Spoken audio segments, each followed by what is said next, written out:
Vos sabés que hace unos días surgió la versión que podría ser propuesto para la Defensoría del Pueblo de la Nación a un dirigente radical de Bahía Blanca, que hace muchos años es conocido por la actuación pública, y que sería propuesto por el bloque de la UCR, el doctor Juan Pedro Tunesi, quien ha ejercido varios cargos, diputado concejal de Bahía Blanca, diputado provincial y diputado de la Nación.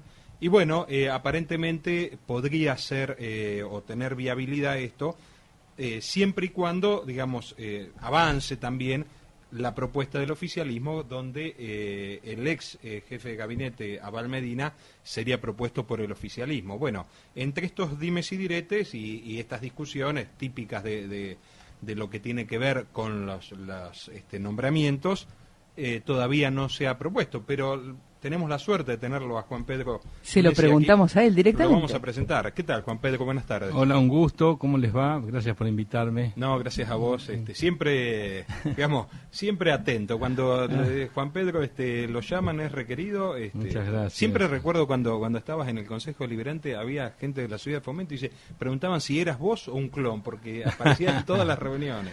Bueno, yo me he dedicado a la cuestión pública y lo hago con esmero, porque bueno, creo que me parece que es lo que corresponde, y con dedicación. Estoy muy orgulloso de esta propuesta. En realidad soy el candidato oficial del radicalismo nacional, del Comité Nacional y de los dos bloques de diputados y senadores a ocupar el cargo de defensor adjunto, porque la defensoría se compone de un defensor titular y dos adjuntos. Yo sería el primer adjunto. Es un cargo que se vota con los 2/3 de votos de diputados y senadores, y que la Constitución le pone mayoría calificada, el artículo 86 de la Constitución, pero es un cargo constitucional, digamos. Y bueno, hasta ahora el candidato en diciembre, que fue cuando fenecieron los mandatos, el candidato oficial que sonó era Abal Medina, y esto es resistido por mi partido y por otros partidos de oposición que preferirían un hombre con otro perfil, que no tuviera un perfil tan, digamos, identificado con el gobierno. Así que ahora, cuando empiecen las ordinarias en marzo, seguramente el tema se va a poner a consideración, y yo entiendo que, bueno, exigirán que el gobierno cambie el candidato, y bueno, si eso sucede, yo tengo grandes chances de ser confirmado como defensor adjunto del pueblo de la nación, ¿no? Así que esto habrá que esperar entonces un mes, 2 meses más o Sí, menos. yo creo que en marzo tendrá que discutirse. Hay un trasiego parlamentario, pero el cargo no puede quedar vacante, porque es un cargo constitucional donde tienen una amplísima agenda, donde hay mucho trabajo, hay una institución de la Constitución. Ya he visto por allí notas y artículos de opinión en los diarios diciendo el pueblo de la nación no tiene defensor. Las causas pendientes necesitan de una actividad jurisdiccional. El defensor del pueblo, por ejemplo, está participando junto a la Auditoría General de la Nación en el tema de la saneamiento del riachuelo. Es un organismo de trámite obligatorio en todo este tema de la discusión de tarifas, aumento de tarifas. Tiene que defender a los usuarios en el tema de las tarifas.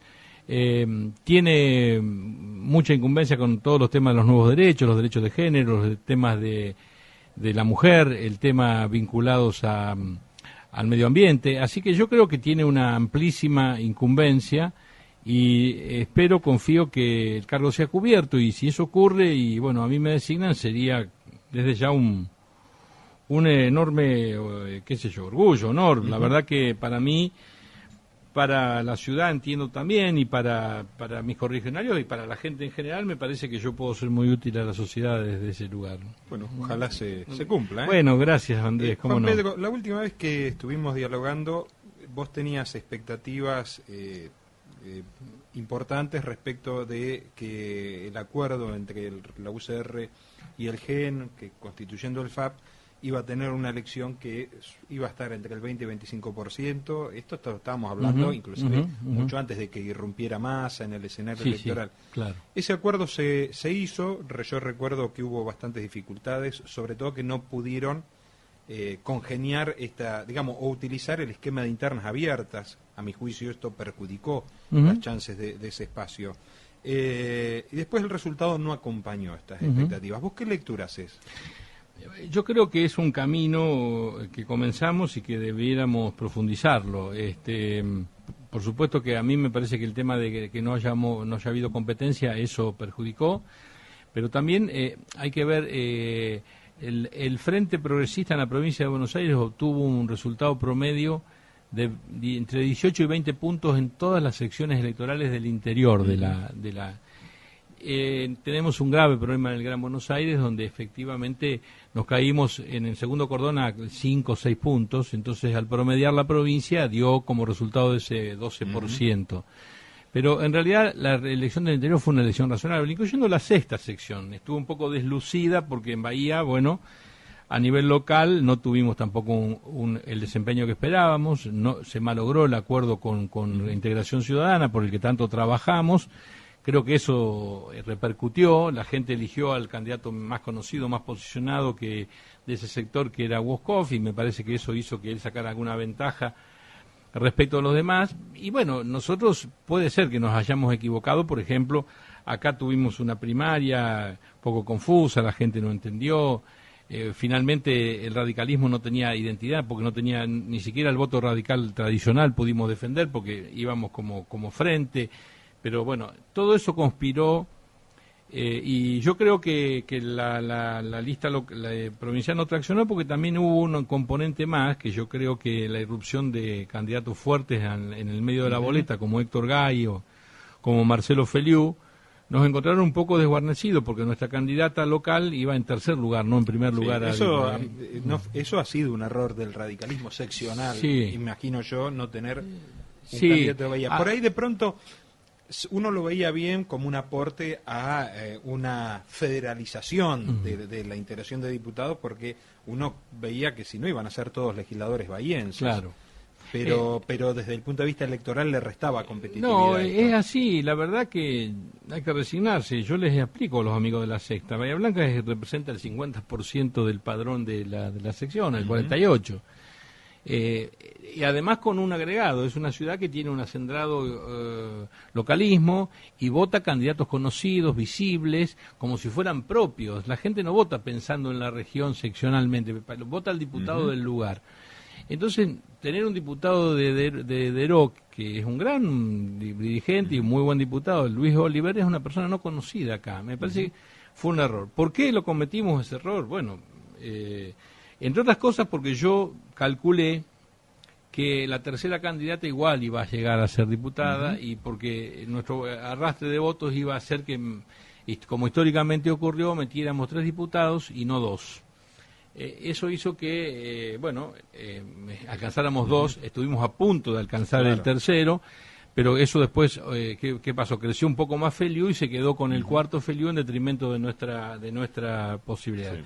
Bueno, fue un error, claramente. Yo creo que ahora está en discusión justamente en la sección, porque viene el turno de los senadores y bueno, hay senadores actuales con mandato que probablemente tengan ganas de repetir y bueno, también está el tema de Bahía Blanca y yo soy un hombre de Bahía Blanca y lo que le digo a mis amigos, que bueno, si tuviera que elegir, trataría de apoyar a alguien de Bahía Blanca. Claro. Juan Pedro, ¿cómo estás viendo la situación del país en general? Digamos, después de las elecciones, ¿cómo lo ves al gobierno? Lo he escuchado a Sanz hablar de que van a acompañar la gestión institucional del gobierno hasta el último día. ¿Cómo estás avisorando esta situación, el apresuramiento de algunas candidaturas como la de Scioli y la de Massa? Bueno, yo creo que nosotros pasamos de preocuparnos porque no se reforme la Constitución con la y eso ya no es más una hipótesis, está claro que no va a ser. Sí. Ahora pasamos a preocuparnos para que el gobierno llegue indemne al 2015. Estas voces de que están propensas en el peronismo, de decir que bueno, que se vaya, que terminen antes, que hagan eso, nosotros no lo vamos a acompañar, creemos que el país no necesita una... ¿Vos entendés que hay gente del peronismo disidente que está trabajando para bueno, fue una hipótesis, antes de que esta mujer aceptara, porque están llevando adelante un ajuste de lo más ortodoxo, ¿no? Sí, y está claro que es como decimos nosotros comúnmente, están recurando en chancleta, lo que pasa que, enterraron en el relato para salvar la gobernabilidad, esta es la verdad. Hicieron un ajuste de la peor manera, porque no haber escuchado en su momento lo que se les decía, muchos años, y termina siendo un ajuste por caída del poder adquisitivo de los salarios, que es el típico ajuste. Los salarios van a ajustar en dólares, van a caer en el poder adquisitivo de los salarios y algo en pesos, menos, pero van a caer. Esta es una consecuencia inevitable de lamentablemente inevitable, las consecuencias las terminan pagando los mismos. Ahora, yo creo que hicieron eso porque tomaron decisión de que no quieren que les explote la situación en sus manos y prefirieron ese camino. Ahora, antes de tomar esa decisión, es un secreto a voces que la Liga de Gobernadores, incluyéndolo a Scioli y todo lo demás, evaluaron seriamente la hipótesis de una anticipación. Que venga otro que ajuste y que después se queden ellos por otro tanto tiempo. Nosotros creemos que la Argentina no puede expulsar un presidente cada vez que tiene una crisis. Me dicen, está previsto, no es cierto, el mecanismo constitucional de relevar un presidente es un mecanismo de fricción, de ruptura, no es un mecanismo habitual, es un mecanismo de absoluta crisis. Nosotros no tenemos una constitución flexible que cae el fusible que es el primer ministro y se lo reemplaza. Se va un presidente, es traumático para un país, es muy traumático. Entonces nosotros no creo que hay que apoyar al gobierno, no para que en lo que hace, somos totalmente críticos, pero hay que garantizarle gobernabilidad a este gobierno. Bueno, creo que han hecho lo que hace el populismo. Mientras que gastaron, sin control y sin medida. Cuando llega el momento, como no lo pueden ajustar, que ajuste el mercado, que es lo que hacen siempre. Entonces, el mercado ajusta de la peor manera posible, siempre ajusta en detrimento del más débil. Esa es la verdad. Entonces, tanto hablaron de que no querían las metas de inflación, tanto hablaron de que no iban a levantar la tasa, jamás voy a levantar la tasa, si van a buscar a alguien que devalúe, búsquense otro presidente, dijo la presidenta muchas veces. Devaluaron el peso desde el año pasado hasta ahora casi el 50%, levantaron las tasas de interés a pico y ahora van a tener que achicarle el agujero fiscal aumentando las tarifas. Esto es lo que lamentablemente nos lleva. Y en el medio de paritarias. Y en el medio de paritarias, exactamente. Yo creo que las paritarias, creo que le encontraron la vuelta de que arreglen en el orden del 25% con algunas sumas fijas para adelante, pero me parece que los pronósticos por ejemplo, la Universidad Torcuato Di Tella está hablando de una inflación en la canasta de alimentos del 43%. Acá tenemos el próximo invitado ya viene a hablar, porque a ver, Jorge Escocia viene a medir las palabras de Túnez y no creo, no. Sí, adelante, estamos al aire. Acá es todo vivo, todo en vivo. Así es, todo en vivo. Gracias. Reconozco su capacidad de trabajo. Obviamente hay algunas cuestiones que podemos diferir. Y esto es lo lindo de la democracia. Por supuesto, desde luego, sí. Que de cualquier manera muchas de estas cosas han cambiado en la política moderna. Sí, seguramente, me parece que sí. Lo que hace falta creo que es debate constructivo y diálogo, ¿no? A mí le estábamos hablando antes que vos llegaras que yo creo que el gobierno tiene un camino complejo, difícil, me parece que tomó decisiones tardíamente. Estas cosas se hubieran evitado llegar a un límite si se hubiera habido retoques oportunos. Yo creo que nos han conducido a una crisis innecesaria, porque todo el mundo advertía que ciertas cosas iban a ocurrir. Pero bueno, ahora ha tomado las riendas y toma decisiones que yo creo que son fuertes. Creo que han logrado estabilizar transitoriamente la economía, le falta la mitad del camino, ¿no? Un programa antiinflacionario, el tema. Pero bueno, el tema del financiamiento del déficit del Estado, que es muy alto, probablemente Dios quiera consigan. Yo les puedo contar, no me quiero entusiasmar, pero las veces que Agustín Rossi me gritaba cuando discutíamos en la Cámara, no vamos a tomar deuda, ni aunque ustedes digan, no lo vamos a hacer. En realidad, el dinero estaba regalado, los dólares abundaban en el mundo y la Argentina decíamos que no nos queríamos endeudar. En realidad, hoy tenemos bajo nivel de endeudamiento y preferimos aumentar el impuesto a la gente para financiar el Estado o emitir.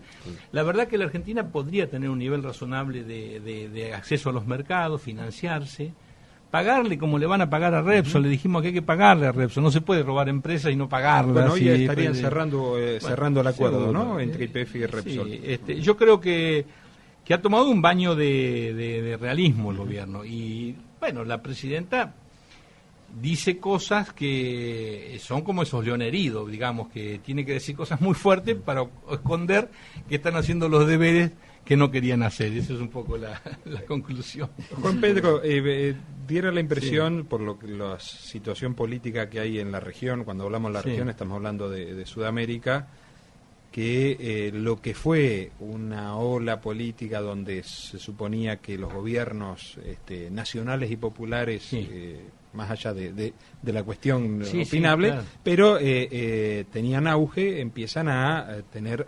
alguna debilidad política. Ya lo de Venezuela, en el día de ayer, en Ecuador, las principales ciudades, el oficialismo perdió, si la gente, el partido de Correa ha perdido, y bueno, y en la Argentina ya hubo una derrota del oficialismo. Ahora, para el 2015, uno avisora al gobierno, digamos, tratando de cooptar el partido justicialista, y uno imagina algún candidato que el que más chances cuenta es Daniel Scioli. El peronismo alternativo, que está tratando de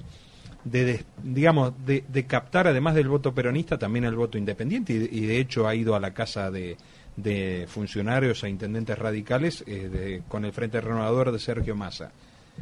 ¿Cómo ves una tercera alternativa donde obviamente va a estar la Unión Cívica Radical? Bueno, nosotros, yo lo digo acá con respeto a lo que, y después seguramente le preguntarás a Jorge, pero yo creo, digamos, nosotros tenemos que intentar destruir un mito que es que el único que puede gobernar es el peronismo. Nosotros creemos que eso es un mito falso, es un mito conservador. El peronismo tuvo cosas muy importantes a lo largo de la historia, pero también tuvo estrepitosos fracasos. Gobernó en condiciones económicas del país muy propicias.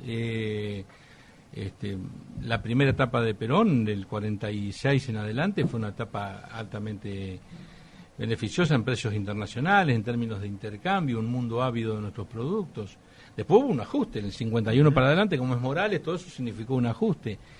Sacando el precio de los petróleos altos y la crisis del petróleo en la década del 70, 72, 73, tuvo condiciones muy favorables para gobernar el peronismo, también con precios internacionales muy buenos. No terminó bien esa experiencia. Menem gobernó con precios a favor y con términos de intercambio relativamente favorables. Bueno, nosotros hemos tenido circunstancias muy complicadas, digamos, mientras que Alfonsín tenía una soja de 8 pesos, este gobierno tiene una soja de 600 dólares, o 500 y pico dólares. Entonces, yo creo que hay que destruir la idea esa para construir una alternancia que solo el peronismo puede gobernar. Me parece que eso es un punto. Y nosotros tenemos que trabajar para eso. Ahora, yo no me mezclaría todos contra de. Yo creo que este frente debe ser un frente socialdemócrata. Y no es porque le pongamos límite a Macri. Ahora nos dicen, bueno, no hablen en contra de, porque no es bueno que la gente... Primero, ¿por qué tendríamos que unirnos todos en contra de? Si en el 2015 Cristina no va a ser reelecta. Esa hipótesis de que iban a reformar la Constitución quedó descartada. Ahora hay que ganarle. Segunda cuestión, vamos a suponer que nosotros nos integremos con un tipo como Macri, como un candidato como Macri en el Frente Progresista, y le ganáramos la primaria. ¿Qué hace pensar que los que votaron por él en la primaria no voten por Massa o por Scioli en la general? Digamos, es un tema contable. Nosotros tenemos el camino de construir una cosa coherente. Y si nos va bien en el 2015, mejor. Y si no, tendremos que seguir trabajando para construir un sistema de alternativas en la Argentina. No, yo no creo en los atajos, no creo que con tal de ganar el poder tengamos que juntarnos con cualquiera. Me parece que esa no es... Con cualquiera, perdón, no lo digo en detrimento, con cualquiera de otras expresiones. Ser muy respetable, pero no piensan como nosotros. ¿Por qué yo me tengo que juntar con alguien que no piensa? Cuando vamos a discutir el rol del Estado, vamos a discutir, digamos, cuál es la prioridad de la pobreza, el gasto social, no vamos a estar de acuerdo. No vamos a estar de acuerdo. Entonces, ¿para qué le vamos a mentir a la gente que vamos a estar de acuerdo en una cosa y después no vamos a estar de acuerdo? Yo creo que hay que construir una opción socialdemócrata y es una opción válida. Digamos, nosotros los radicales tendremos que llevar un solo candidato y tenemos dos. Hay que hacer hay que trabajar mucho por el frente. No podrá ocurrir, para ir cerrando, no podrá ocurrir que ese frente tenga candidatos del mismo partido en diversas expresiones, por ejemplo, Sanz acompañando a Wiener y Cobos. Algunos quieren eso, espacio. pero yo creo que sería un error. Yo me gustaría más una alianza, un acuerdo de partidos, y los partidos, cada partido va con sus candidatos. Entonces me parece que eso es más formal, y en la provincia de Buenos Aires, que es la provincia importante, nosotros tendríamos que ir detrás del candidato radical y las otras expresiones irán de otro.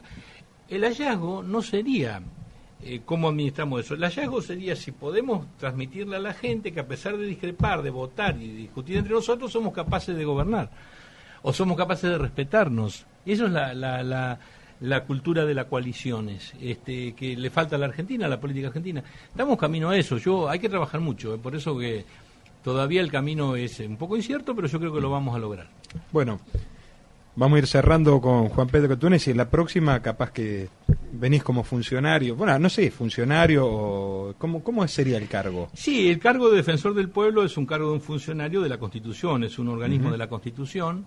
Está creado en el artículo 86, trabaja en consonancia con la Auditoría General de la Nación y con otros organismos de control, y tiene por interés defender los intereses del pueblo, y tiene la acción esa de representar los intereses difusos. Vos podés ser apoderado de un interés colectivo, de saneamiento, de un problema general, y podés ir a los tribunales a demandar en nombre de esa gente. Me parece que es una acción importante, y yo tengo una expectativa